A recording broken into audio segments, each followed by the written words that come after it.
بسم اللہ الرحمن الرحیم۔ الحمدللہ رب العالمین والصلاة والسلام علی خاتم النبیین۔ آج معجزات کے عنوان سے میں نبی محتشم صلی اللہ علیہ وسلم کے لعاب دہن مبارک کے بارے میں آپ سے بات کرنے لگا ہوں۔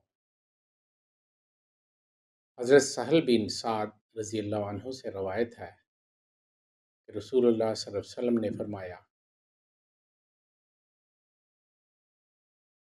یہ غزوہ خیبر کے روز کی بات ہے کہ میں کل علم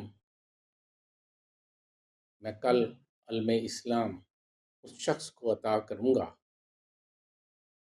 جس کے ہاتھوں اللہ رب العزت فتح عطا فرمائیں گے۔ وقت صبح فرمایا، علی مرتضیٰ رضی اللہ عنہ کہاں ہے؟ صحابہ کرام نے عرض کی، انہیں آشوب چشم ہے۔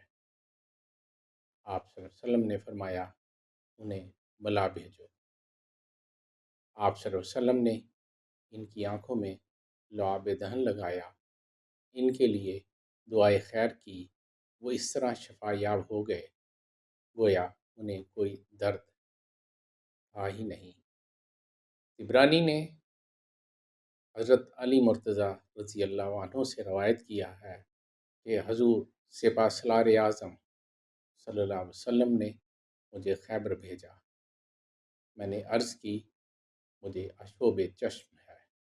آپ صلی اللہ علیہ وسلم نے میری آنکھ میں لعاب دہن ڈالا۔ میں نے نہ تو سردی اور نہ ہی گرمی محسوس کی اور نہ ہی مجھے آشوب چشم رہا۔ ابو یعلا اور بہقی نے عاصم بن عمر کی سند سے حضرت قتادہ سے روایت کیا ہے، اور حضرت ابو سعید خدری کی سند سے ابو نعیم نے روایت کیا ہے کہ حضرت قتادہ بن نعمان، یہ حضرت قتادہ کے ماں کی طرف سے بھائی تھے،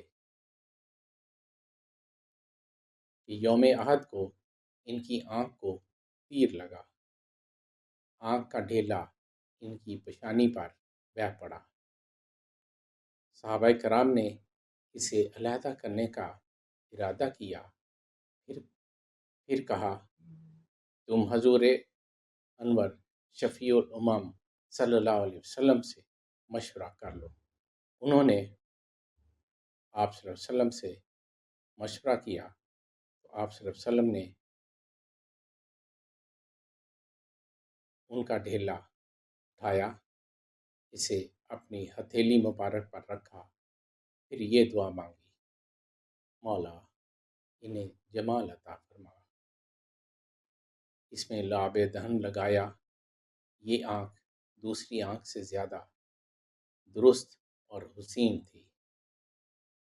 ایک اور روایت ہے، فرماتے ہیں کہ مجھے معلوم نہ تھا کہ میری کون سی آنکھ پر تیر لگا۔ وما توفیقی الا باللہ۔